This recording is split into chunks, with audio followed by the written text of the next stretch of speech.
سننے اور سنانے کی سعادت حاصل کر لیتے ہیں تو ہمارے دلوں میں ایک ایسا نور پیدا ہو جاتا ہے کہ جس کے ذریعے ہم اللہ جل شانہ کی جانب اور پھر اپنی آخرت جو ہے ہماری، کہ جو ہمارا اصل ٹھکانہ ہے، اس کی طرف ہماری توجہ بڑھ جاتی ہے جب ان کا ذکر نور ہم کرتے ہیں۔ تو جو آیہ کریمہ آپ کے سامنے تلاوت کی، اللہ جل شانہ نے محبوب علیہ السلام سے ارشاد فرمایا، محبوب اعلان کر دیجئے لا اسألکم علیہ اجرا، کہ لوگو میں نے تمہیں دین دیا، پیغام حق تم تک پہنچایا، تم بھٹکے ہوئے تھے، راستہ بھول چکے تھے، تمہیں پکڑ کے تمہارے رب سے ملایا، تمہیں صراط مستقیم پہ چلایا، نور ایمان نور ہدایت سے تمہیں مالا مال کیا، یہ میں نے محبت سے خلوص سے تمہیں ان راہوں پہ لگایا ہے، تو میں اس کے بدلے میں تم سے کوئی معاوضہ نہیں مانگتا، میرا تم سے کوئی مطالبہ نہیں ہے۔ اور یقیناً دین کا کام جب صلہ و ستائش سے مبرہ ہو، جب دین کا کام کسی بھی دنیاوی معاوضے کے بغیر کیا جاتا ہے تو پھر وہ کام مؤثر ہوتا ہے۔ جن لوگوں نے دنیاوی لالچ کے بغیر دین کا کام کیا، آج ان کے چلے جانے کے بعد بھی ان کا کام زندہ ہے، لیکن جب یہ کام صلہ و ستائش کے ساتھ جڑ جاتا ہے اور جب یہ چیز لازمی قرار پاتی ہے کہ پہلے کیا دیا جائے گا، بعد میں کیا ملے گا، سٹیج کس کا ہوگا، اور یہ جب طے کیا جاتی ہیں یہ چیزیں، اور اس کے بعد پھر جب دین کا پیغام دیا جاتا ہے تو پھر تتلیوں کی طرح اڑتے ہوئے الفاظ اپنا رنگ تو جماتے ہیں، لہجے کا جو سرور ہوتا ہے وہ ایک وقت تک بندے کو لذت تو دیتا ہے، لیکن اس کے اثرات جو ہیں وہ دل پہ مرتب نہیں ہوتے، کیونکہ مقصود پھر کچھ اور ہو جاتا ہے۔ تو اس لیے جن لوگوں نے دین کا کام بے لوث کیا اور اللہ اور اس کے رسول کی رضا کی خاطر کیا، تو یہ ہے کہ ان کا کام پھر مؤثر ہوا ہے، اور اللہ تعالیٰ نے ان کو توفیقات سے مالا مال کیا ہے۔ اللہ کے جتنے بھی نبی آئے وہ یہی اپنی قوموں کو کہتے تھے کہ ہم نے تم سے کچھ نہیں مانگا، ہم تو صرف اتنا کہتے ہیں کہ بس آؤ اپنے رب کی عبادت کرو، اس کے آگے سجدہ ریز ہو جاؤ، اس کے علاوہ کسی کے آگے مت جھکو۔ تو یہی ہر نبی کا پیغام تھا اور بے لوث تھا۔ حضرت نوح علیہ السلام نے 950 سال تبلیغ کی، لیکن کسی سے کوئی ایک درم لینے کے بھی روا نہیں تھے۔ اور دیکھیے حضرت موسیٰ علیہ السلام کا وہ واقعہ قرآن مجید کے دامن میں موجود ہے، سورۃ القصص جب ہم پڑھتے ہیں تو میں اس طرف زیادہ تو نہیں جاؤں گا، لیکن میں مختصراً عرض کرتا ہوں کہ فرعون نے ایک خواب دیکھا، تو معبرین سے تعبیر پوچھی تو انہوں نے بتایا کہ آپ کی راجدھانی میں بنی اسرائیل کے اندر ایک بچہ پیدا ہوگا جو آپ کے تخت و تاج کو الٹ کے رکھ دے گا۔ تکبر اور رونق سے بھرے ہوئے فرعون نے کہا کہ میں وہ بچہ پیدا ہی نہیں ہونے دوں گا۔ 70,000 بچے اس نے شہید کروا دیے، 70,000 حمل گروا دیے، اس قدر ظلم کیا، جبر کیا کہ بچیوں کو زندہ رکھا اور بچوں کو قتل کرتا رہا۔ لیکن اللہ جل شانہ کا کرنا یہ ہوا کہ حضرت سیدنا موسیٰ علیہ السلام کی ولادت بسعادت ہو گئی۔ جب پیدا ہوئے تو ان کی والدہ پریشان ہو کے بیٹھ گئیں کہ اب کیا بنے گا، فرعون کے سپاہی تو بو سونگتے پھر رہے ہیں بچوں کی اور میرے بچے کو شہید کر دیں گے۔ تو اللہ جل شانہ نے ارشاد فرمایا، میری بندی پریشان نہیں ہونا، تو اس کو دودھ پلا، اور جب تجھے تھوڑا خدشہ ہو تو ایک صندوق بنا لینا، اور اس صندوق کو بنا کے اس انداز سے کہ اس کے اندر سے روشنی کا گزران بھی ہو، ہوا کا گزران بھی ہو، تو اس کے اندر اس کو ڈال دینا، اور ڈال کے پھر اس صندوق کو دریائے نیل کی موجوں کے سپرد کر دینا۔ پھر اس کے بعد میری قدرت کا کمال دیکھنا میں کرتا کیا ہوں۔ چنانچہ ایسا ہی ہوا۔ موسیٰ جب پریشان ہوئی تو صندوق بنایا گیا، اس کے اوپر سوراخ بھی رکھے گئے تاکہ ہوا اور روشنی کا گزران ہو، اور پھر اس صندوق کو جو ہے وہ دریائے نیل کی موجوں کے سپرد کر دیا گیا۔ ماں تو واپس آ گئی، لیکن موسیٰ علیہ السلام کی جو بہن تھیں ان سے نہ رہا گیا، تو وہ سمندر کے کنارے جو ہے وہ دریائے نیل کے کنارے اس صندوق کے پیچھے پیچھے چلتی رہیں۔ جب صندوق تھوڑا سا پانی میں ڈوبتا تھا تو بہن کا دل بھی ڈوبنے لگ جاتا، کیونکہ بہن کا ایک پیار، ایک محبت ہوتی ہے۔ تو خیر، صندوق چلتا چلتا قدرت کا کرنا دیکھیے اس جانب چلا گیا جس جانب فرعون کے محلات تھے۔ شام کا وقت تھا، فرعون جو ہے وہ گزرتے ہوئے پانی سے لطف اندوز ہوتا تھا، اس کی بیوی بھی اس کے ساتھ کھڑی تھی کہ سامنے سے صندوق آتا ہوا دکھائی دیا۔ غوطہ خوروں کو کہا کہ جلدی اس کو نکالو۔ جب صندوق لایا گیا، کھولا گیا، تو کیا دیکھتے ہیں کہ اندر ایک خوبصورت بچہ مسکرا رہا ہے۔ اب فرعون کو شک پڑ گیا کہ کہیں یہ وہی بچہ نہ ہو جس کے بارے میں مجھے ڈرایا گیا ہے، لیکن اس کی بیوی آسیہ نے کہا کوئی خوف کرو، کوئی تم اتنے ہی ڈر گئے ہو، قرۃ عین لی ولک، یہ بچہ تو تیری اور میری آنکھوں کی ٹھنڈک ہے۔ موسیٰ علیہ السلام کی محبت ان کے دل میں ڈال دی گئی، تو اس لیے اس کو ہم اپنا بیٹا بنا لیتے ہیں۔ اللہ اکبر!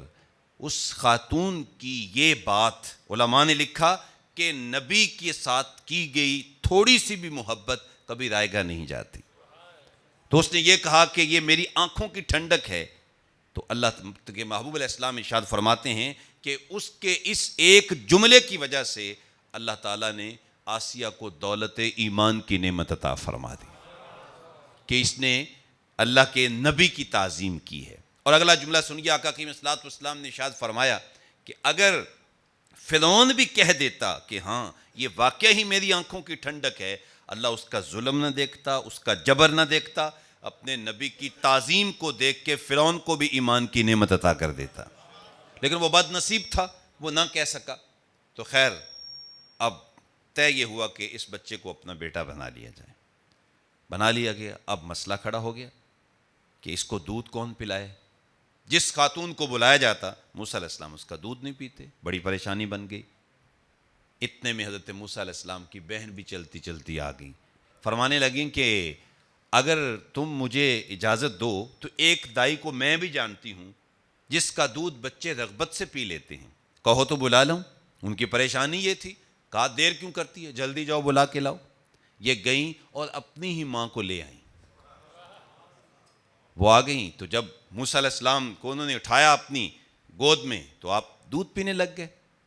پھر اس کو مسئلہ بنا تو لوگوں نے کہا نہیں، یہ خاندانی ایسا ہے، اس کا دودھ بچے رغبت سے پی لیتے ہیں۔ بہرحال پریشانی تھی، دور ہو گئی۔ تو اتنے میں جو ہے یہ معاملہ طے ہو گیا، تو اب ان کی رہائش بھی قریب کر دی، کہا روزانہ کا کچھ تھوڑا بہت معاوضہ بھی دے دیں گے، تو آپ نے ہمارے اس بچے کو دودھ پلانا ہے۔ فرعون کہتا تھا کہ میں وہ بچہ پیدا نہیں ہونے دوں گا۔ اللہ جل شانہ کی قدرت نے کہا کہ اگر تیرے گھر میں پال کے نہ دکھاؤں تو مجھے خدا نہ کہنا۔ اسی کے گھر میں بچہ پل رہا ہے۔ اللہ اکبر! اب سوال یہ ہوتا ہے کہ موسیٰ علیہ السلام نے اپنی والدہ کے علاوہ کسی اور کا دودھ نہیں پیا، تو اگر نبی اپنی ماں کے علاوہ کسی اور کا دودھ نہیں پیتا، یہ اس کی شان کے خلاف ہوتا ہے، تو پھر ہمارے آقا و مولا نے حضرت سیدہ حلیمہ سعدیہ کا دودھ کیوں پیا اور دیگر خواتین کا دودھ کیوں پیا؟ جبکہ یہاں تو یہ ہے کہ موسیٰ علیہ السلام اپنی والدہ کے علاوہ کسی کا دودھ ہی نہیں پی رہے۔ تو ایک سوال ذہن میں آتا ہے، تو یاد رکھیے دودھ کسی دوسری خاتون کے پینے میں کوئی عیب نہیں ہے، دودھ تو بھیڑ اور بکری کا بھی پیا جا سکتا ہے، کوئی مسئلہ نہیں ہے۔ لیکن حضرت سیدنا موسیٰ علیہ السلام نے جو یہاں اپنی والدہ کے علاوہ کسی اور خاتون کا دودھ نہیں پیا، تو اس کی ایک اور وجہ تھی، اور وہ یہ کہ موسیٰ علیہ السلام نے جوان ہو کر فرعون کے دربار میں کلمہ حق اس کو پہنچانا تھا، تو فرعون نے کہنا تھا زیر لب مسکرا کے کہ میرے گھر میں پلتے رہے اور مجھے ہی جو ہے وہ حق سکھانے آ گئے۔ تو اللہ نے اس کا جواب پہلے ہی موسیٰ علیہ السلام کو سکھا دیا کہ اگر وہ یہ بات کرے تو موسیٰ علیہ السلام اسے بتا سکیں میاں پلتا تیرے گھر میں ہی رہا ہوں پر دودھ اپنی امی کا ہی پیتا رہا ہوں۔ تو جب اپنے گھر سے کھا کے تبلیغ کی جاتی ہے تو پھر اس کے اثرات کچھ اور مرتب ہوتے ہیں، تو اللہ تعالیٰ جل شانہ نے اپنے نبیوں کو ہمیشہ دنیاوی معاوضے سے، صلے و ستائش سے مبرہ رکھا تاکہ کوئی ان کے اوپر انگلی نہ اٹھا سکے۔ تو اب یہاں پہ آقا کریم صلی اللہ علیہ وسلم کی حیات مبارکہ جو ہے اس پہ بالکل واضح ہے، لیکن اس کے باوجود اعلان کروایا گیا کہ لا اسألکم علیہ اجرا، لوگوں میں تم سے کوئی معاوضہ نہیں طلب کرتا، الا المودۃ فی القربى، ہاں ایک بات ہے کہ میں تمہیں اپنی قرابت سے محبت کا تقاضا کرتا ہوں۔ میں یہ کہتا ہوں کہ تم نے میری اولاد سے پیار کرنا ہے، میری آل سے پیار کرنا ہے، میرے خاندان سے تم نے محبت کرنی ہے، اس چیز کا میں تم سے تقاضا کرتا ہوں۔ تو یہ حضور نے جو ہے وہ حضور سے کہلوایا گیا اور حضور نے ہم سے اس کا تقاضا کیا۔ پھر آپ کے ذہنوں میں سوال آ رہا ہوگا کہ جب یہ کہا کہ کچھ نہیں مانگتے، پھر آل کا پیار مانگ بھی لیا، تو پھر آل کا پیار بھی نہ مانگا جاتا تاکہ بالکل معاوضے سے اس کا کوئی خدشہ بھی ذہن میں نہ آتا؟ تو یاد رکھیے اس کا جواب بڑا سادہ ہے، اور وہ یہ کہ آقا کریم صلی اللہ علیہ وسلم نے جو کہا کہ میں تم سے کچھ نہیں مانگتا، نہ دولت، نہ شہرت، نہ معاوضہ، کوئی چیز طلب نہیں کرتا، ہاں میں تم سے اپنی قرابت کا پیار مانگتا ہوں، تو یہ حضور نے جو ہم سے تقاضا کیا ہے، یاد رکھیے میرے بھائیوں، میرے بزرگوں، یہ نبی کی ضرورت نہیں ہے، یہ امت کی ضرورت ہے۔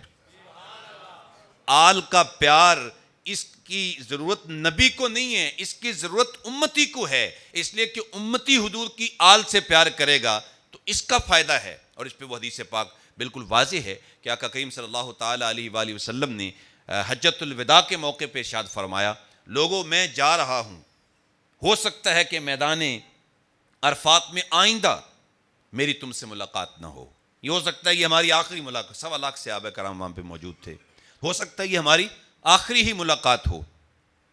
تو وہ خطبہ ارشاد فرمایا، خطبہ حجۃ الوداع، جس میں ایک بات حضور نے یہ ارشاد فرمائی کہ میں تم میں 2 بھاری چیزیں چھوڑ کے جا رہا ہوں، ان تمسکتم بہما لن تضلوا بعدی، اگر تم ان 2 چیزوں کو تھام لیتے ہو تو فرمایا کہ میں محمد ضمانت دیتا ہوں تم کبھی بھی گمراہ نہیں ہو سکو گے۔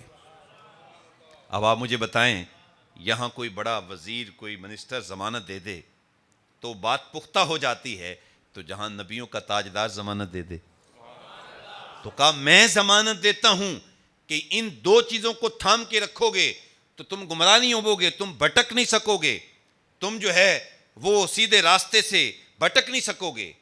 اللہ اکبر، وہ 2 چیزیں کون سی ہیں؟ فرمایا پہلی چیز کتاب اللہ، وہ اللہ کی کتاب قرآن مجید فرقان حمید ہے۔ فرمایا یہ ایسی لٹکتی ہوئی اللہ کی رسی ہے جو آسمان سے لے کر زمین تک لٹک رہی ہے، یعنی اگر اس کو تھام لو گے تو ڈائریکٹ تمہیں اللہ سے فیض نصیب ہوگا، قرآن۔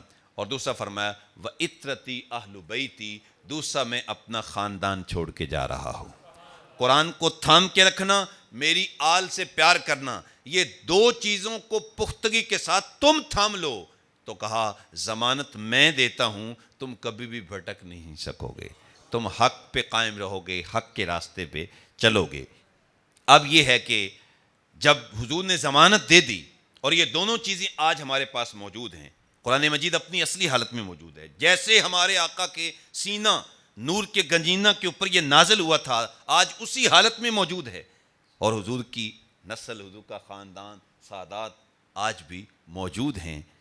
تو پھر ذہن میں بات آتی ہے کہ پھر یہ 71-72 فرقے کیوں بن گئے، پھر ہم گمراہی میں کیوں چلے گئے، بھٹک کیوں گئے، اور کس وجہ سے ہم جو ہے وہ پستی، گراوٹ، زبوں حالی کا شکار ہو گئے۔ آج اس وقت امت مسلمہ جس پستی کا شکار ہے وہ آپ کے سامنے، علم کے لحاظ سے ہم پیچھے ہیں، اور معیشت کے لحاظ سے ہم پیچھے ہیں، عزت و مرتبے کے لحاظ سے ہم پیچھے ہیں۔ یہ تو آپ کی خوش نصیبی ہے کہ یہ پاکستان کو اللہ نے ایسے ہی عزت عطا فرما دی، ٹھیک ہے، کوشش بھی ہے ہماری جو ہے وہ قیادتوں کی، لیکن بہرحال یہ اللہ تعالیٰ نے عزت دی ہے، ورنہ ہمارا حال تو آپ کے سامنے ہے، ہمارا کردار آپ کے سامنے ہے، اور جس جگہ پہ ہم کھڑے ہیں وہ آپ کے سامنے ہے کہ ہم ہر لحاظ سے دنیا سے تقریباً 100 سال پیچھے کھڑے ہیں۔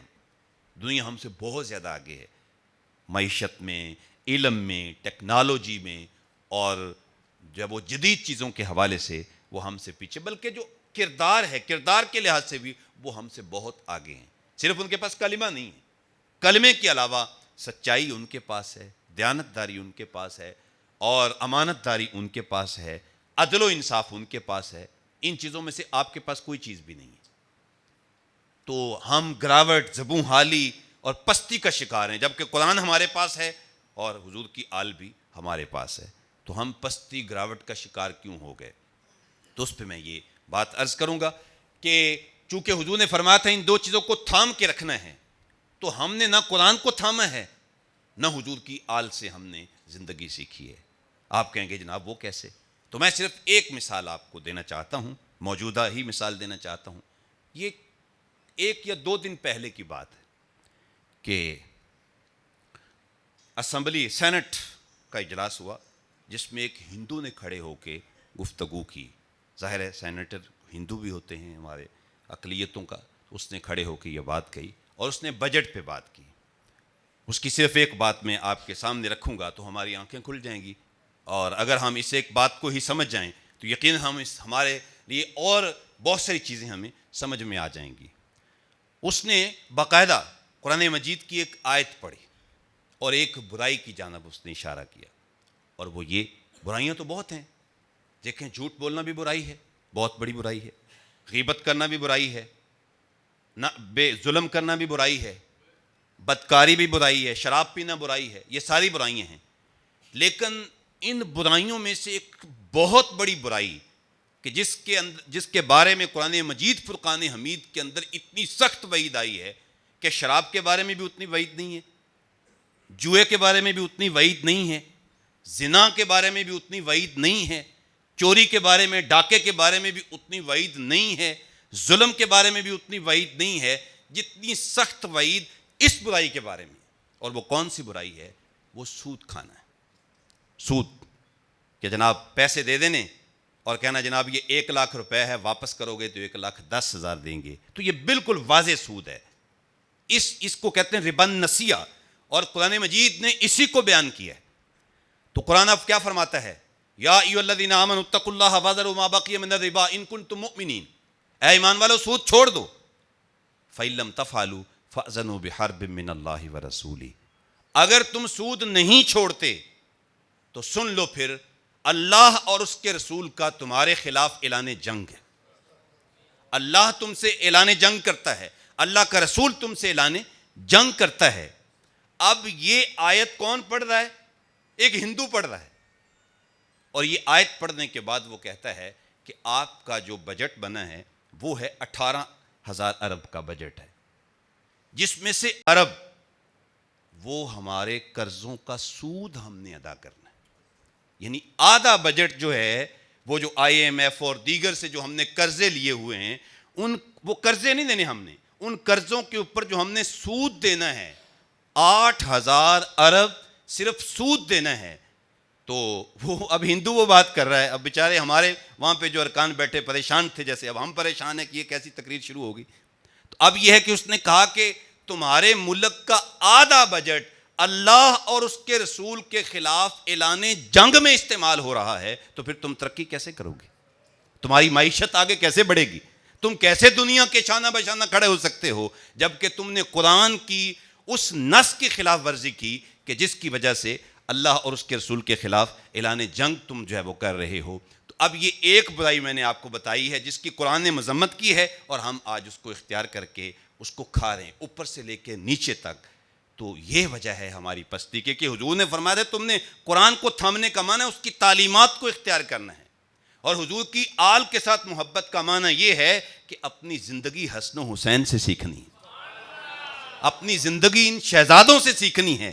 تو پھر یہ ہے کہ تم جو ہے وہ کامیاب رہو گے. تو ہم نے چونکہ ان دونوں چیزوں کو ترک کیا ہے تو اس لیے آج ہمیں یہ دن دیکھنے پڑ رہے ہیں. تو آؤ آج کی اس مجلس میں ہم عہد کریں کہ ہمارے لیے زندگی کا قانون ہے یا قرآن ہے اور یا پھر حضور کی آل کا کردار ہے. اس پہ میں ایک بات ضرور کہنا چاہوں گا. وہ میرے قبلہ بیان کیا کرتے ہیں کہ کیا قرآن کافی نہیں تھا کہ آل کی محبت بھی لازمی قرار دی؟ قرآن کیا ہر درد کا مداوا نہیں ہے؟ ہر مرض کا علاج نہیں ہے؟ ہر مسئلے کا حل قرآن میں نہیں ہے؟ صحابہ تو کہتے ہیں کہ ہمارے اونٹ کی رسی بھی گم ہو جائے تو ہم قرآن سے تلاش کر لیں گے. تو اس میں تو ہر جو ہے وہ مسئلے کا حل موجود ہے، تو پھر حضور کی آل کا پیار اور ان کے ساتھ تمسک کیوں قرار دیا گیا؟ تو بڑی باذوق بات ہے۔ ہم آتے ہیں کہ دیکھیں کہ آپ کوئی بھی علم پڑھتے ہیں، کوئی فن پڑھتے ہیں، سائنس ہے، میتھ ہے، جب ہم پڑھتے ہیں اس کو تو اس کے دو حصے ہوتے ہیں، ایک اس کی ہوتی تھیوری اور ایک ہوتا ہے اس کا پریکٹیکل۔ تھیوری بھی ضروری ہے اور پریکٹیکل بھی ضروری ہے۔ اگر تھیوری نہ ہو تو پریکٹیکل میں غلطی واقع ہو جائے گی کہ پتہ ہی نہیں چلے گا کہ جناب کیسے اس پریکٹیکل کو کرنا ہے، خواہ مخواہ غلطی ہو جائے گی۔ اور اگر پریکٹیکل ہو اور تھیوری نہ ہو تو پھر یہ مسئلہ ہوگا، اور اگر تھیوری ہو پریکٹیکل نہ ہو تو پھر تھیوری کیا ہے؟ وہ صرف کاغذوں کی رونق بن جائے گی لیکن اس کا کوئی فائدہ نہیں ہوگا۔ جیسے کہ ہمارے ہاں ہوتا ہے، کوئی ایک آدھ نوجوان نکل جائے تو نکل جائے۔ ابھی کراچی کا ایک نوجوان نکل گیا ریاضی کی وجہ سے، اور اس نے اے آئی کا وہ جو ہے وہ بنایا اس نے سلسلہ، اور دنیا کے بڑے لوگوں کے اندر اس کا شمار ہو گیا۔ تو بہرحال کوئی ایک آدمی ریاضی پہ عمل کرتا ہوا عملی میدان میں آتا ہے، ادروائز یہ ہوتا ہے کہ بس میٹرک کا امتحان پاس کر لیں، بس اس کے بعد ریاضی ختم، ریاضی کا سسٹم ہی ختم ہو جاتا ہے۔ تو بہرحال بات لمبی نہ ہو، تو پریکٹیکل کیوں ضروری ہے؟ تاکہ تھیوری ختم نہ ہو جائے، اور تھیوری کیوں ضروری ہے؟ تاکہ پریکٹیکل میں غلطی واقع نہ ہو۔ تو یہ دونوں چیزیں کیا ہیں؟ ضروری ہیں۔ آپ کی توجہ چاہوں گا، تھیوری نہ ہو تو پریکٹیکل میں غلطی واقع ہوگی، پریکٹیکل نہ ہو تو تھیوری فرسودہ ہو جائے گی، اس کا فائدہ نہیں ہوگا، وقت ضائع ہوگا۔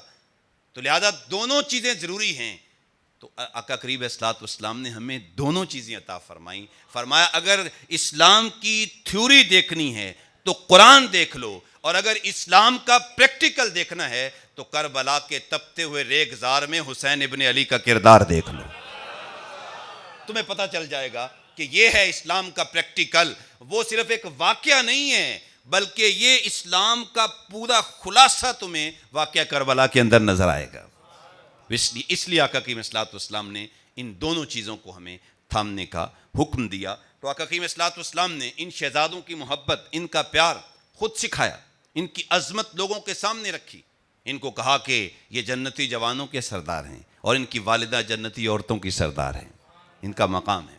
اور اس پہ میں چونکہ آپ بڑی محبت کرتے ہیں، بڑی محنت کرتے ہیں، تو ایک روایت جو ہے اس عنوان کے فضیلت کے حوالے سے آپ کے سامنے رکھنا چاہتا ہوں کہ آقا کریم صلی اللہ علیہ وسلم کے گھرانے کا مقام کیا ہے۔ خاص طور پہ مولا علی کا جو گھرانہ ہے، جو حضور کا سلسلہ نسب جس سے آگے بڑھتا ہے، تو اس کا مقام کیا ہے؟ تو تاریخ دمشق کے اندر یہ روایت موجود ہے، اور بڑی مستند اور صحیح روایت اس کو کہا محدثین نے، وہ یہ کہ ایک مرتبہ آقا کریم صلی اللہ علیہ وآلہ وسلم حضرت بی بی پاک سیدہ فاطمۃ الزہرا سلام اللہ علیہا کے گھر تشریف لائے۔ رات کا وقت تھا، بچے آرام کر رہے تھے اور گھر والے سوئے ہوئے تھے، تو حضور تشریف لائے، تو حضور بھی آ کے حضرت بی بی پاک کے گھر میں آرام فرما ہو گئے۔ تو جب حضور لیٹے تو تھوڑی دیر کے بعد حضور کے بڑے شہزادے حضرت امام حسن مجتبیٰ رضی اللہ تعالیٰ عنہ بیدار ہوئے اور کہا یا جدہ، اے میرے نانا محترم، مجھے پانی چاہیے۔ تو پاس ہی ایک مشک پڑی تھی، تو آقا کریم صلی اللہ علیہ وسلم نے اس مشک سے ایک پیالہ پانی کا بھرا۔ ابھی حسن شہزادے کی جانب لا رہے تھے کہ امام حسین نے عرض کیا حضور مجھے پانی عطا فرمائیں۔ تو حضور نے فرمایا بیٹا تم ابھی ٹھہرو، پہلے مجھے حسن کو دینے دو۔ لیکن ابھی پانی وہاں پہنچا نہیں کہ بی بی پاک سیدہ فاطمۃ الزہرا سلام اللہ علیہا نے عرض کیا حضور کیا آپ کو حسن سے زیادہ پیار ہے، اس لیے آپ حسین کو پہلے پانی دے رہے ہیں؟ اللہ اکبر! دیکھیں چھوٹی چھوٹی باتوں پہ بھی کس قدر بی بی پاک نے عرض کیا۔ تو آقا کریم فرمایا نہیں ایسا نہیں ہے، مجھے ان دونوں سے بڑا پیار ہے، مجھے ان دونوں سے بڑی محبت ہے، میں ان سے پیار کرتا ہوں، یہ میرے لخت پارے ہیں، یہ میرے جگر پارے ہیں۔ حضور ان کو چوما بھی کرتے تھے، سونگا بھی کرتے تھے۔ لوگوں نے پوچھا حضور بچوں کو چوما تو جاتا ہے، سونگا تو نہیں جاتا؟ فرمایا یہ میرے دو پھول ہیں، ان سے مجھے خوشبو آتی ہے۔ تو کہا میں دونوں سے پیار کرتا ہوں۔ تو فرمایا باقی جو میں نے حسن کو پانی پہلے دیا ہے تو اس کی وجہ یہ کہ اس نے مانگا پہلے تھا۔ تو انصاف کا تقاضا یہ ہے کہ جس نے پہلے مانگا اس کو پہلے دیا جائے۔ چونکہ بچوں کے درمیان بھی انصاف قائم کرنا ایک باپ کا یہ بڑا ضروری ہوتا ہے. ہم ان چھوٹی چھوٹی باتوں کو ایسے ہی سمجھ رہے ہوتے ہیں لیکن بچے ان سے فیل کر جاتے ہیں. تو اس لیے آقا کریم اسلام نے فرمایا چونکہ پہلے مانگا اس نے ہے اس لیے پہلے میں حسن کو دوں گا پھر حسین کو دوں گا. اچھا اس کے بعد پھر جو حضور نے جملہ ارشاد فرمایا وہ سنیے اور آپ کے سینے میں ٹھنڈ پڑ جائے گی. آقا کریم صلی اللہ علیہ وآلہ وسلم نے ارشاد فرمایا کہ انی و ایاکی و ہذینی و ھذا الراقد یعنی علی جن، اے فاطمہ میں، تو اور تیرے یہ دونوں شہزادے حسن و حسین، اور فرمایا کہ یہ جو نوجوان سو رہا ہے جس کا نام ہے علی حیدر کرار، میں، تو، تیرے دونوں شہزادے اور یہ جو نوجوان سو رہا ہے، ہم پانچوں کل قیامت کے دن جنت کے بلند درجے پہ جس جگہ پہ میں فائز ہوں گا تم چاروں میرے ساتھ ہی تو ہوگے.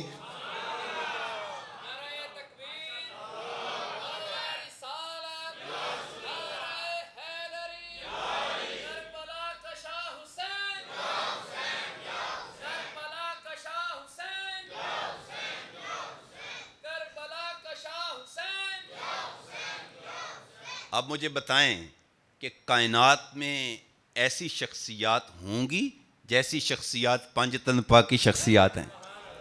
ایسا مقام ایسا مرتبہ کسی اور کا ہوگا جو کہ محمد عربی کے گھرانے کا ہے؟ حضور نے لوگوں کے سامنے رکھا، صحابہ کرام کے سامنے رکھا، ان کو بتایا کہ یہ میرا خاندان ہے، یہ میرے بیٹے ہیں، یہ میرے لخت پارے ہیں، تو ان کا یہ مقام ہے، ان کا یہ مرتبہ ہے. اللہ اکبر، کہ اتنا مقام ہے ان کا کہ جس جگہ پہ ہمارے خیالات کا اختتام ہوتا ہے وہاں سے ان کے مقام کا آغاز ہوتا ہے. اگر آپ لوگوں کا ذوق ساتھ دے تو ایک شعر ذوق کے ساتھ پڑھ لیں. چونکہ حضور کا گھرانے، حضور کے گھرانے کا تذکرہ ہے تو یہ ہم نوکر ہیں، تو نوکروں کا کام ہوتا ہے کہ وہ اپنوں کے قصیدے اپنے مالکوں کے پڑھتے ہیں. تو ایک شعر میں آپ کی سماعتوں کی نظر کرنا چاہتا ہوں، تھوڑی سی اس کی آواز دے دینا ساؤنڈ والے بھائی. اللہ اکبر، میرے علاقے کے شاعر ہیں، بڑا خوبصورت انہوں نے لکھا. فرماتے ہیں کرم کے آشیاں نیک کیا بات ہے، کرم کے آشیاں نیک کیا بات ہے. مل کے پڑھ لیں گے. کرم کے آشیاں نیک کیا بات ہے، کرم کے آشیاں نیک کیا بات ہے، آقا تیرے آستانے کی کیا بات ہے.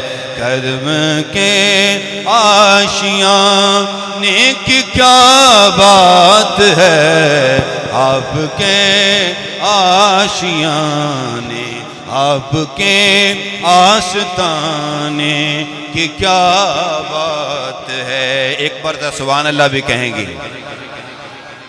آپ کے آستانے کی کیا بات ہے.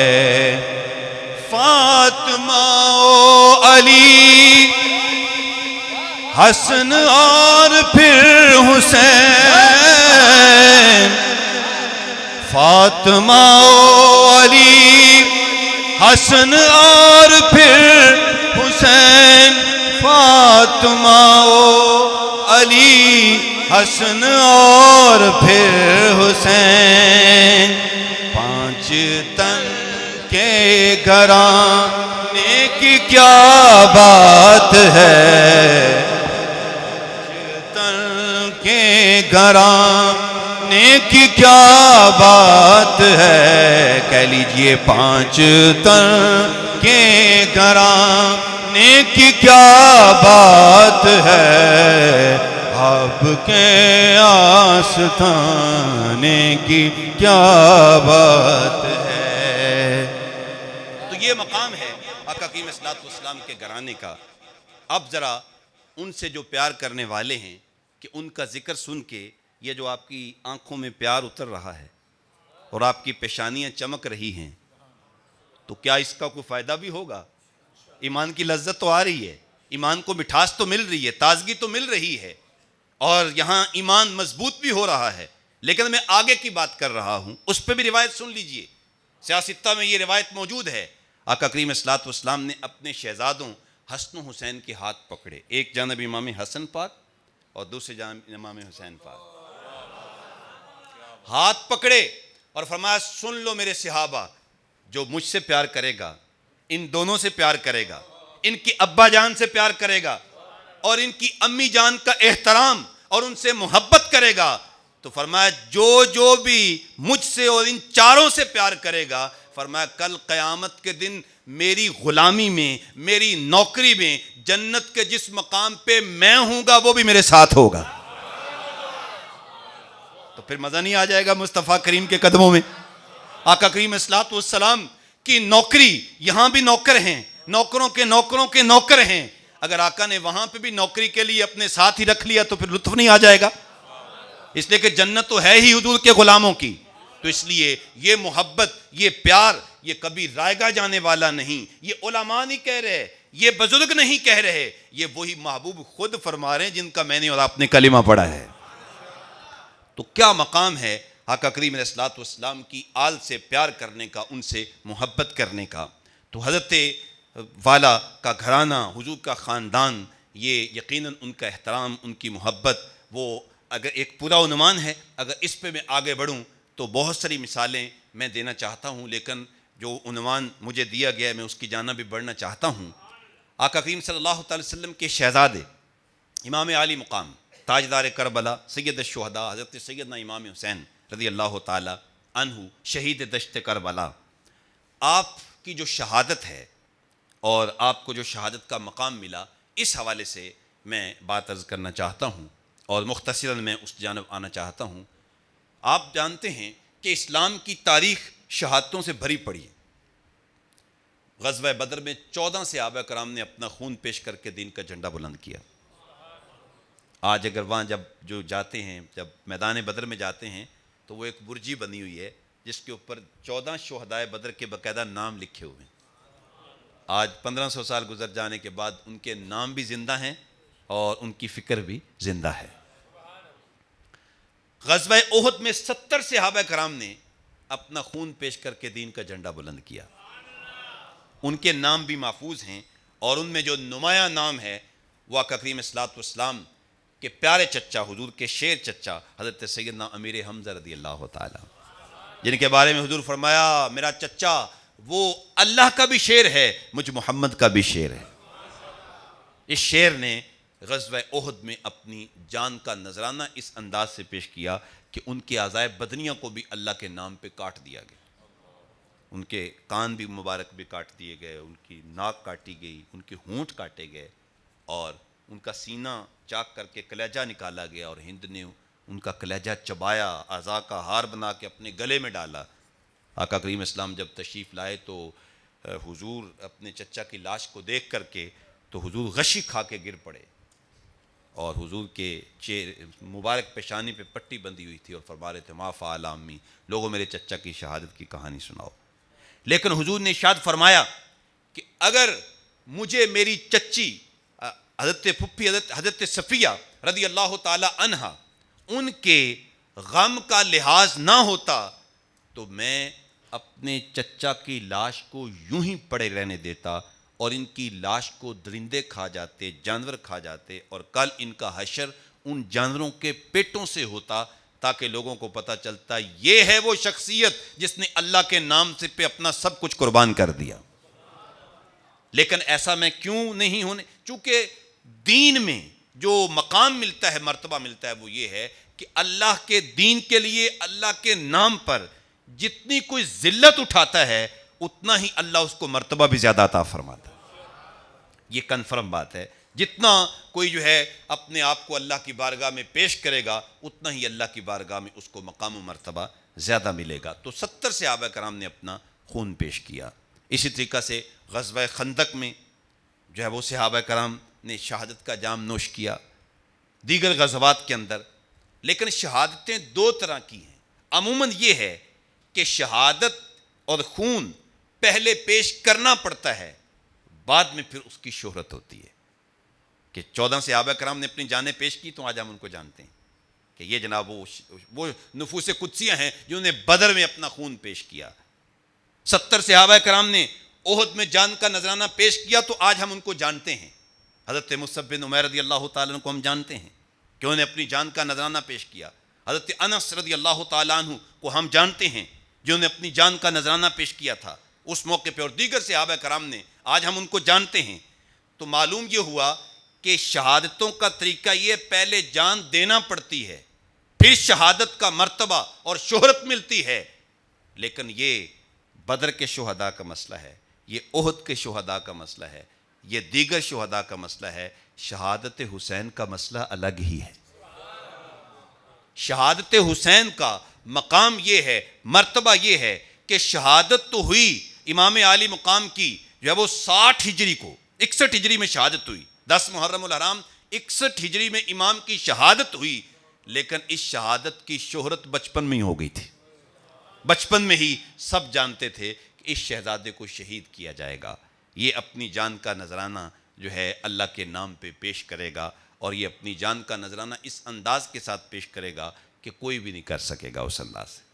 اس پہ روایات موجود ہیں، میں مختصراً اس جانب آتا ہوں کہ آقا کی صلی اللہ علیہ وسلم تشریف فرما تھے کہ حسن و حسین حضور کے پاس ہیں، کھیل رہے ہیں، اور حضرت سیدہ ام سلمہ رضی اللہ تعالی عنہا کا گھر ہے۔ تو جبریل امین حاضر ہوئے اور آ کے آقا کی صلی اللہ علیہ وسلم کی بارگاہ میں عرض کیا، حضور آپ ان شہزادوں سے پیار کرتے ہیں؟ ہاں ہاں میں ان سے پیار کرتا ہوں۔ تو فرمایا کہ آپ کا یہ شہزادہ جو ہے حسین، جس سے آپ کو بہت زیادہ محبت ہے، بہت زیادہ پیار ہے، اس کو آپ کی امت بے دردی کے ساتھ شہید کر دے گی۔ اور وہاں کی باقاعدہ مٹی لے کے آئے جبریل، اور مٹی جو ہے حضور نے اس مٹی کو سونگا، تو حضور نے فرمایا اس سے تو بڑے کرب اور بلا کی سمیل آتی ہے، بدبو آتی ہے۔ اور پھر فبکا رسول اللہ صلی اللہ علیہ وسلم، آقا کی اسلام نے رونا شروع کر دیا، آنکھوں سے آنسو آ گئے، آنسو بہانے۔ فضمہ، اور حضرت امام حسین کو اپنے سینے سے چمٹا لیا، اپنے سینے سے لپٹا لیا، اور اس کے بعد وہ مٹی حضرت سیدہ ام سلمہ کو عطا فرمائی، اور فرمایا اے ام سلمہ یہ مٹی اپنے پاس رکھ لینا، جس دن یہ خون بن جائے گی اس دن میرے شہزادے کو شہید کر دیا جائے گا۔ تو حضرت ام سلمہ رضی اللہ تعالی عنہا نے وہ مٹی محفوظ کر لی، ہمیشہ کے لیے اپنے پاس رکھ لی۔ اب یہاں پہ سوال یہ ہوتا ہے کہ حضور کی دیگر ازواج مطہرات بھی تو موجود تھیں، لیکن حضور نے یہ مٹی حضرت ام سلمہ کو کیوں عطا فرمائی؟ تو علماء نے لکھا، محدثین نے لکھا، اس کی وجہ یہ ہے کہ نگاہ نبوت دیکھ رہی تھی کہ حضور کی بیک وقت 9 ازواج مطہرات موجود تھیں، لیکن جس وقت اس شہزادے کی شہادت ہوگی اس وقت باقی سب کا انتقال ہو جائے گا، ام سلمہ ہی موجود ہوں گی، اس لیے ان کو مٹی عطا فرمائی۔ چنانچہ ایسا ہی ہوا، جب امام کی شہادت ہوئی تو حضرت سیدہ ام سلمہ اس وقت اکیلی حضور کی زوجہ محترمہ موجود تھی، باقی سب کا انتقال ہو گیا۔ تو یہ نگاہ نبوت دیکھیں کہاں تک جا رہی ہے۔ خدا نے کیا تجھ کو آگاہ سب سے، دو عالم میں جو کچھ خفی و جلی ہے۔ اللہ نے اپنے محبوب کو ہر چیز عطا فرما دی، اور آپ صلی اللہ تعالی وسلم نے اس کی بشارت دے دی۔ اور پھر یہ ہے کہ حضرت مولا کائنات سیدنا علی المرتضیٰ شیر خدا جب جنگ صفین سے واپس پلٹ رہے تھے تو نینوا کے پاس سے گزرے تو فرمایا یا ابا عبداللہ صبرن یا ابا عبداللہ بشط الفرات، اے ابو عبداللہ فرات کے کنارے صبر کرنا۔ لوگوں نے کہا امیر المومنین یہ کیا بات کر رہے ہیں آپ؟ تو فرمایا کہ مجھے آقا صلی اللہ تعالی وسلم نے فرمایا ہے کہ جبریل نے آ کے مجھے بتایا ہے کہ میرے اس شہزادے کو فرات کے کنارے شہید کیا جائے گا، اور وہاں کی مٹی بھی دی گئی ہے۔ حضرت عبداللہ ابن عباس کی سنیے رضی اللہ تعالیٰ عنہ، وہ فرماتے ہیں ہمارے خاندان میں یہ بات معروف تھی، بچہ بچہ جانتا تھا کہ اس شہزادے کو فرات کے کنارے شہید کیا جائے گا۔ سب شہرت ہو گئی تھی، تو بچپن میں ہی شہرت ہو گئی تھی کہ یہ شہزادہ شہید کیا جائے گا۔ یہی وجہ ہے کہ آقا کریم اسلام ان کا بڑا خیال کرتے تھے۔ ایک مرتبہ حضور حضرت بی بی پاک سیدہ فاطمہ الزہرا کے گھر کے پاس سے گزر رہے تھے کہ حضرت امام حسین کے رونے کی آواز آئی، تو فرمایا فاطمہ حسین کو چپ کراؤ، اس لیے کہ اس کا رونا مجھے دکھ دیتا ہے۔ کیوں؟ اس لیے کہ جانتے تھے کہ یہ بڑے دکھ اٹھائے گا، یہ بڑی تکلیفیں دیکھے گا، یہ بڑی پریشانیاں دیکھے گا۔ تو اس لیے حضور ان کا دکھ برداشت نہیں کرتے تھے، ان کی پریشانی برداشت نہیں کرتے تھے، ان کو اپنی محبتوں سے نوازتے تھے، کبھی انہیں اپنے سینے پہ لٹاتے تھے، کبھی انہیں اپنے کندھوں پہ سوار کرتے تھے، کبھی اپنی زبان ان کے منہ میں ڈال کے اپنا لعاب دہن عطا کیا کرتے تھے، کبھی انہیں چومتے تھے، کبھی انہیں سونگھتے تھے، اور کبھی ان کے لیے سجدہ لمبا کر دیتے تھے، اور کبھی ان کے لیے خطبے اور منبر چھوڑ دیا کرتے تھے، اس لیے کہ تربیت کی جا رہی تھی نا، تربیت کی جا رہی تھی، کل ان سے کام لینا تھا، تو حضور ان کی ناز برداریاں کر رہے تھے۔ اللہ اکبر۔ تو جب ایک بات طے ہوتی ہے تو پھر ظاہر ہے اس نے آنا ہی ہوتا ہے۔ 60 ہجری میں حضرت سیدنا امیر معاویہ رضی اللہ تعالیٰ عنہ کا انتقال ہو جاتا ہے، یزید تخت نشین ہو جاتا ہے۔ سب سے پہلا آرڈر یہی جاری کرتا ہے کہ 3 بندوں کی فوری طور پہ بیعت لی جائے، حضرت سیدنا عبداللہ ابن زبیر، عبداللہ ابن عمر اور حضرت امام علی مقام سید الشہداء حضرت سیدنا امام حسین رضی اللہ تعالیٰ عنہ، ان سے بیعت لی جائے۔ چنانچہ وہاں کا جو گورنر تھا ولید بن عقبہ، تو اس نے بلایا، تینوں کو بلایا، شام کا وقت تھا، تو حضرت امام علی مقام رضی اللہ تعالیٰ نے فرمایا کہ اس وقت گورنر بلاتا تو نہیں ہے، کسی سے ملتا بھی نہیں ہے، تو کیوں بلایا؟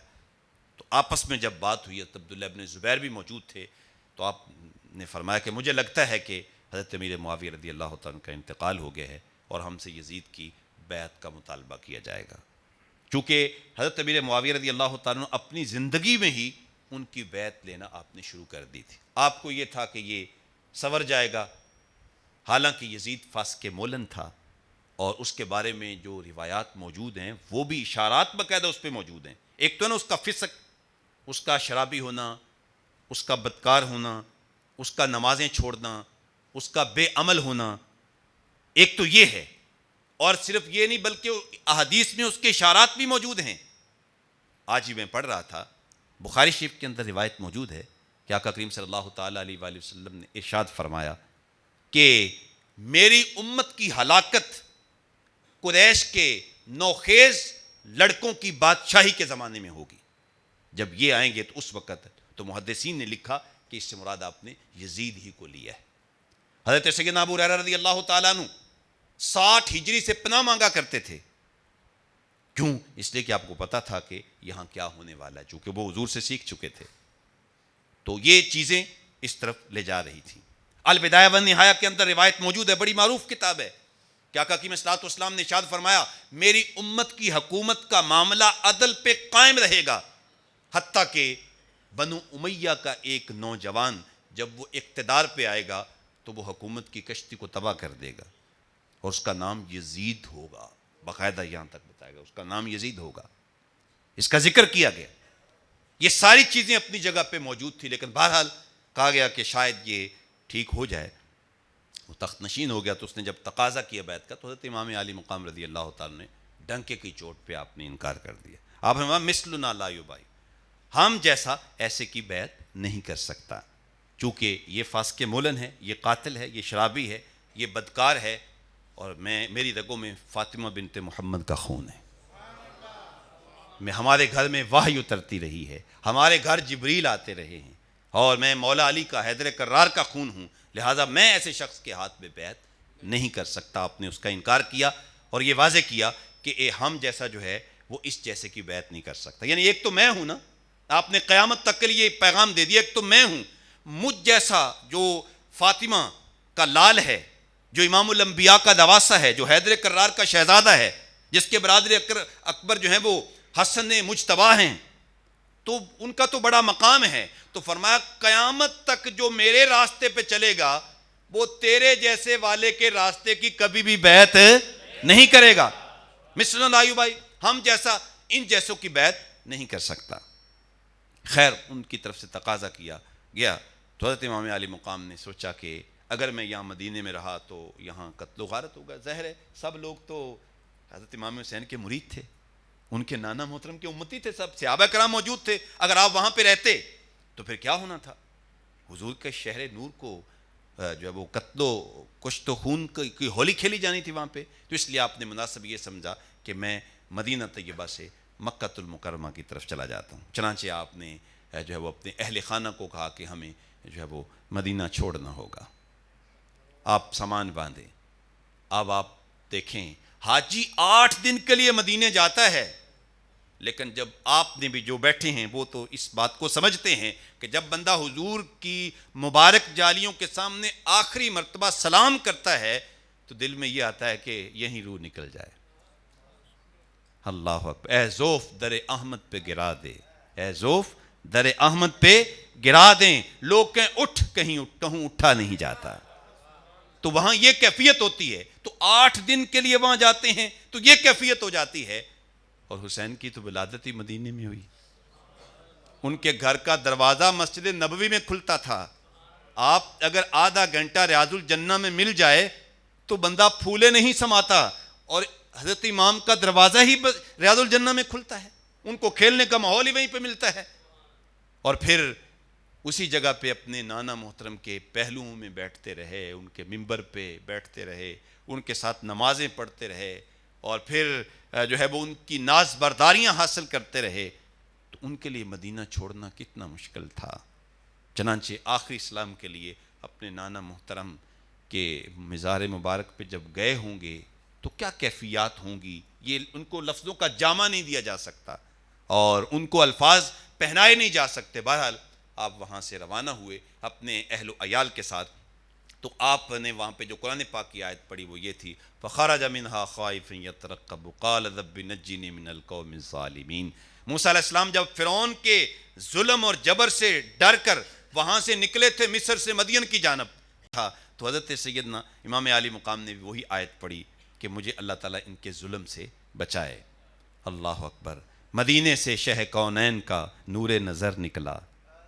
وہاں سے شہ کونین کے نور نظر وہاں سے نکلتے ہیں, اور پھر جو ہے وہ آپ مکۃ المکرمہ میں پہنچتے ہیں. اہل مکہ آپ کا استقبال کرتے ہیں کہ حضور کے شہزادے ہمارے پاس آئے ہیں اور آقا کریم علیہ الصلوۃ والسلام کے لخت پارے ہمارے پاس آئے ہیں. تو وہاں آپ پہنچتے ہیں, اور پھر وہاں بھی آپ نے جب ماحول دیکھا, جو شعبان وہاں سے چلے تھے تو رمضان یہاں پہ آپ نے گزارا, شوال بھی یہاں پہ گزارا, ذیقعد بھی یہاں پہ آپ نے گزارا. تو اس کے بعد ذوالحج میں آپ حج کرنا چاہتے تھے, چونکہ نیکی کا آپ کو بڑا شوق تھا. 25 حج پیدل چل کے مدینہ سے امام عالی مقام نے ادا کی. 25 پیدل چل کے ادا کی. تو اس لیے آپ کو حج سے بڑا پیار تھا. حج کرنے کے لیے یہاں پہ ٹھہرے تھے. ایک روایت کے مطابق 8 ذوالحج کو بالکل حج کے افعال ادا کیے جا رہے ہیں. تو حضرت امام اپنے احرام کو عمرے میں تبدیل کرتے ہیں, اور پھر جو ہے وہ مکہ بھی چھوڑ دیا جاتا ہے. لوگ روک رہے ہیں امام نہ جائیں, کوفی لا یوفی, چونکہ انہوں نے خط لکھے تھے, خطوں کا تانتا بند گیا تھا. انہیں پتہ چلا تھا کہ امام نے یزید کی بیعت سے انکار کر دی, چونکہ وہ فاسق مولن ہے, وہ فاجر ہے, اس لیے آپ نے اس کی بیعت کا انکار کر دیا ہے, اور آپ جو ہے وہ ہماری جو وہ مکہ آ گئے ہیں. تو انہوں نے خط لکھے, امام ہمارے پاس آئیں, ہمارا کوئی امام نہیں ہے, ہم آپ کی بیعت کے لیے موجود ہیں. تو آپ نے پھر ارادہ کیا کہ مجھے وہیں پہ جانا چاہیے, عراق میں.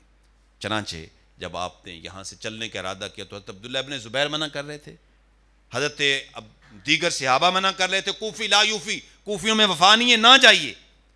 تو آپ یہی کہہ رہے تھے, جو ایک البدایہ والنہایہ کے اندر بھی روایت موجود ہے کہ حضرت امام نے فرمایا کہ میرے نانا محترم میرے خواب میں آئے ہیں اور حضور نے مجھے ایک حکم دیا ہے, میں اس حکم پہ عمل کرنے جا رہا ہوں. یہ البدایہ والنہایہ کی روایت سلام رہ جائے. چنانچہ آپ 8 ذوالحج کو مکہ چھوڑ دیا اور اپنے احباب کے ساتھ عراق کی جانب, کوفہ کی جانب روانہ ہو جاتے ہیں. اور اس سے قبل آپ نے اپنے بھائی حضرت مسلم بن عقیل رضی اللہ تعالیٰ عنہ, چچا زاد بھائی, ان کو بھیجا. ان کے 2 شہزادے بھی ان کے ساتھ تھے کہ آپ جائیں اور وہاں کا ماحول دیکھیں. تو انہوں نے پھر آپ کو لکھا کہ 18,000 لوگوں نے بیعت کر لیے. تو امام چل پڑے یہاں سے. راستے میں فرزدق شاعر سے ملاقات ہوئی, وہ حج کرنے کے لیے آ رہا تھا, بالکل قریب ہی. تو اس سے بڑی سعادت کے امام ہیں, تو جلدی جلدی آیا, امام سے سلام دعا کی, حج کے مسائل بھی پوچھے, اور اس کے بعد پھر جو ہے امام سے کہا کہ امام نے بھی بتایا کہ یہ معاملہ ہے. لیکن حضرت امام عالی مقام نے ان فرزدق سے ایک سوال کیا کہ بتاؤ کوفہ والوں کے حالات کیا ہیں. تو اس نے کہا حضرت آپ نے بڑے سمجھدار آدمی سے بات پوچھی ہے اور بڑا اہم سوال کیا ہے آپ نے, اب اس پہ میں آپ کی توجہ بھرپور چاہوں گا. تو اس نے کہا کہ کوفہ والوں کا حال یہ ہے کہ ان کے دل آپ کے ساتھ ہیں, لیکن اگر تلواریں نکلیں تو وہ بنو امیہ کے ساتھ کھڑے ہوں گے. اگر جنگ کا مسئلہ آیا، تلواروں کا مسئلہ آیا، تو وہ بنو امیہ کے ساتھ کھڑے ہوں گے، لیکن ان کے دل آپ کے ساتھ ہیں۔ اب یہ فرزدو کا ایک جملہ جو ہے، یہ میری اور آپ کی آنکھیں کھولنے کے لیے بھی کافی ہے۔ آج اگر میں نام امام حسین کا لوں لیکن میں امام کا راستہ اختیار نہ کروں، امام نے جو فکر دی ہے، جس فکر کے لیے انہوں نے قربانی پیش کی، اگر میں اس چیز کو اختیار نہ کروں تو اس کا مطلب یہ ہے کہ میرا حال بھی پھر کوفہ والوں کا ہی ہے۔ تو اس لیے ہمیں دیکھنا ہوگا امام عالی مقام رضی اللہ تعالی عنہ نے تو جب آخری شب تھی عاشور، شب عاشور، تو وہ ابن سعد کا لشکر آگے بڑھ رہا ہے، تو امام کو انہوں نے کہا کہ لڑنے کے لیے تیار ہو جائیے، تو آپ نے فرمایا مجھے ایک رات کی مہلت دی جائے۔ کس لیے؟ میں واپس چلا جاؤں؟ کس لیے؟ مساہلت کر لیں؟ نہیں نہیں، آپ نے فرمایا میرا رب جانتا ہے کہ حسین کو نماز سے بڑا پیار ہے، حسین کو قرآن کی تلاوت سے بڑا پیار ہے، حسین کو سجدے بڑے محبوب لگتے ہیں، تو میں ایک رات اس لیے مانگ رہا ہوں تاکہ میں سیر ہو کے اپنے رب کی عبادت تو کر سکوں۔ چنانچہ ساری رات سجدوں میں، اشکوں میں، محبت الہی میں گزری، اور حضرت سیدنا امام علی اکبر رضی اللہ تعالی عنہ، چڑھتی جوانی، اللہ اکبر، شبیہ رسول، جو سر کے بالوں سے لے کر پاؤں کے ناخنوں تک ان کی ساری شکل آمنہ کے لال سے ملتی تھی۔ 19 سال کا یہ نوجوان ہے، اور شب عاشور تہجد کی اذان امام علی اکبر نے پڑھی ہے۔ اس رات بھی ان کی تہجد کی نماز قضا نہیں ہوئی۔ اللہ اکبر، یہ ہے ان کا عبادت کے ساتھ پیار، یہ ہے ان کی عبادت کے ساتھ محبت۔ اللہ اکبر، محمد کے نواسے نے جو کی تیغوں کے سائے میں، بشر تو کیا فرشتوں سے بھی ایسی نہ بندگی ہوگی۔ ان کا یہ حال ہے، اور مجھ سے نماز پنجگانہ ہی ادا نہ ہو، میں نماز پنجگانہ ہی میرے لیے مشکل ہو جائے۔ ہماری مائیں بہنیں، ان کا حال یہ ہے کہ حضرت بی بی زینب نے تو وہاں بھی اپنے پردے کا خیال رکھا، اور ہماری مائیں بہنیں شادی بیاہ کی تقریبات پہ، بازاروں میں، یونیورسٹیوں میں، کالجز میں، وہ دوپٹے کو بوجھ سمجھیں، اور پھر کربلا کے واقعات بھی سنیں، اور ان دنوں میں کالا لباس بھی پہن لیں جس کا کوئی تعلق ہی نہیں ہے اس واقعہ کے ساتھ۔ تو پھر آپ مجھے بتائیں جو بی بی زینب کے ساتھ کیا پیار ہوا؟ ہمارے نوجوان مسجدیں نوجوانوں سے خالی پڑی ہوں، نوجوان خراٹے لے کے سو رہے ہوں، تو امام علی اکبر کے ساتھ پھر ان کا کیا تعلق ہوا؟ حضرت سیدنا امام قاسم کے ساتھ ان کا کیا تعلق ہوا؟ تو اس لیے اس نے کہا حضرت آپ نے بڑے جہاں دیدہ آدمی سے بات پوچھی ہے، ان کے دل آپ کے ساتھ ہیں، لیکن ان کی تلواریں کل بنو امیہ کے ساتھ اٹھیں گی اور آپ کے خلاف ہوں گی۔ چنانچہ بہرحال میں مختصر کرتا ہوں، امام 2 محرم الحرام کو کربلا کے میدان میں پہنچ جاتے ہیں۔ کہا یہی وہ زمین ہے جہاں ہم نے آنا تھا، خیمے گاڑ دیے گئے، اور اس کے بعد جو ہے لشکر یزید جو ہے وہ بڑھتا چلا جا رہا ہے، اور لوگ آتے چلے جا رہے ہیں، حتیٰ کہ 18,000 کا لشکر ایک روایت کے مطابق جمع ہو گیا، اور پھر 3 محرم الحرام سے لے کر 7 محرم الحرام تک جو ہے وہ مذاکرات ہوتے رہے۔ تو آپ ان سے یہ کہتے تھے کہ بیعت تو میں نے کرنی نہیں ہے، یہ تو دو ٹوک بات ہے، باقی یہ ہے کہ میں کچھ تو خون بھی نہیں چاہتا، لڑنے کے لیے تو میں آیا نہیں ہوں، میرے ساتھ تو بچے ہیں چھوٹے چھوٹے، خواتین میرے ساتھ ہیں، میں لڑنے کے لیے تو آیا نہیں ہوں، لیکن یہ ہے کہ میں یزید کی بیعت کسی صورت بھی نہیں کروں گا۔ چنانچہ انہوں نے کہا کہ اگر آپ یزید کی بیعت نہیں کرتے تو پھر لڑنے کے لیے تیار ہو جائیں۔ 7 محرم الحرام کو پانی بند کر دیا گیا، اور پھر 8، 9، 10 3 دن مسلسل پرندے پانی پی رہے تھے، جانور پانی پی رہے تھے، نہر فرات کی موجیں جاری تھیں، لیکن کائنات کا سب سے بڑا گھرانہ، اس کے اوپر اس کی امت نے پانی بند کر دیا۔ جتنا ظلم، جتنا جبر یوم عاشور کربلا کے تپتے ہوئے ریگزار میں ہوا، تاریخ انسانیت میں اتنا بڑا ظلم نہیں ہوا، اور افسوس، صد افسوس یہ ہے کہ ظلم کرنے والے وہ تھے جو امتی ہونے کا دعویٰ کرتے تھے۔ وہ کیا کسی نے کہا تھا کہ انہی کے ہاتھوں سے لٹی گلشن رسالت کی بہار، انہی کے ہاتھوں سے لٹی گلشن رسالت کی بہار، جو صدا نمازوں میں پڑھتے رہے صلی اللہ، اس آل پہ درود بھی پڑھ رہے ہیں، کتنے بد نصیب ہیں کہ انہی ہاتھوں سے ان کا خون بھی کر رہے ہیں۔ بے مروت بے وفا تیرا بھی کیا افسانہ ہے، جس نے اپنی ہی شمع کو گل کیا تو وہ پروانہ ہے۔ اللہ اکبر۔ تو پھر جس انداز کے ساتھ دشت نینوا پر 10 محرم الحرام کو ظلم کی جو ہولی کھیلی گئی،